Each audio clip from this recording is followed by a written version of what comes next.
आज हम महर्षि वाल्मीकि जी की कथा सुनेंगे। महर्षि वाल्मीकि शुरू में एक बड़े भाई डाकू थे।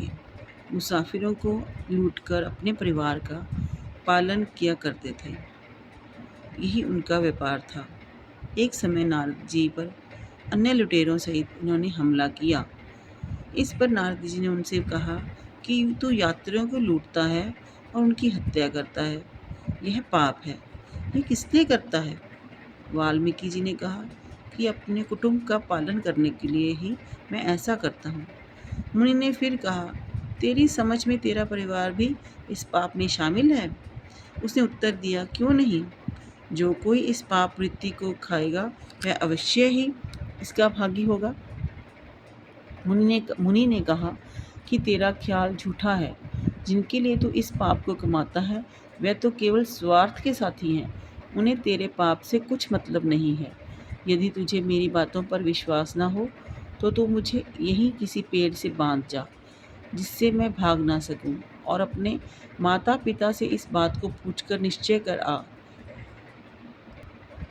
नारद जी के वचनों का वाल्मीकि पर कुछ विलक्षण प्रभाव पड़ा। वह उनको एक पेड़ से बांधकर अपने घर दौड़ा दौड़ा गया और अपने माता पिता और पत्नी से पूछा कि मैं इस प्रकार लूटकर आपका पालन पोषण करता हूँ, इस पाप में आप भी शामिल है ना? तीनों ने कहा कि हमारा पालन करना तो तेरा धर्म है। तेरे पाप से हमें क्या मतलब? तू अच्छे कर्म करके धन क्यों नहीं कमाता? वाल्मीकि जी के हृदय में यह बात सुनकर बड़ा चेत हुआ और वह दौड़े हुए मुनि के पास आए। उनके बंधन खोलकर उनके चरणों में गिर पड़े और कुल अपना हाल स्वीकार विस्तार पूर्वक सुनाया। उन्होंने अपना हाल विस्तार पूर्वक सुनाया और कहा कि महाराज, पश्चाताप की अग्नि से मेरा हृदय धधक रहा है। मेरा उद्धार कीजिए। नारद मुनि बोले, अब तो तू समझ गया कि संसार स्वार्थ का लगा है। तेरे पाप में तेरा कोई साथी नहीं है। इसलिए तू अब मोह को छोड़कर भगवान का भजन कर, वही तेरा उद्धार करेंगे। वाल्मीकि जी ने कहा कि महाराज, भजन करना सिखाइए। मुनि ने कहा कि केवल राम मंत्र का अखंड जप कर, इसी से तेरा उद्धार होगा। वाल्मीकि ने कहा कि महाराज, जन्म भर तो मैं मरो मारो पुकारता रहा हूँ, अब राम का नाम मेरे मुंह से कैसे निकलेगा? इस पर नारद जी ने कहा कि अच्छा, तू मरा मरा ही भज, इसी से राम नाम का उच्चारण होगा। फिर तो वाल्मीकि सब कुछ छोड़कर वहीं बैठ गए और मरा मरा भजने लगे। भजन के में इतने लवलीन हो गए कि देह की कुछ भी सुध ना रही। शरीर पर मिट्टी जम गई, उसमें चींटियों ने घर कर लिया, किंतु उनको कुछ भी नहीं मालूम कि क्या हो रहा है। आखिर अनेकों वर्ष बाद देववाणी हुई, ऋषि उठो, जागृत हो। उसने उत्तर दिया कि मैं तो डाकू हूँ, लुटेरा हूँ, मैं ऋषि नहीं हूँ। फिर आवाज़ सुनाई दी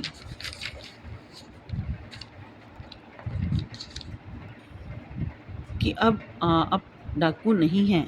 अब आपके अखंड जाप से आपके समस्त पाप नाश को हो गए हैं। अब आप ऋषि वाल्मीकि के नाम से प्रसिद्ध होंगे। इसके बाद वाल्मीकि जी ने रामायण की रचना की, जो कि बड़े प्रेम भाव से पढ़ी जाती है। इनका आश्रम बड़ा पवित्र था।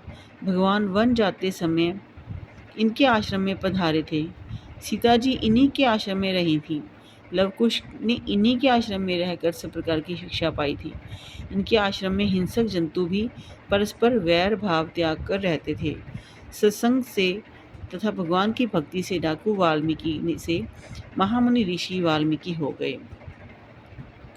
चौपाई, छठ सुधरे सत्संगत पाई, पारस परस कुधातु सुहाई।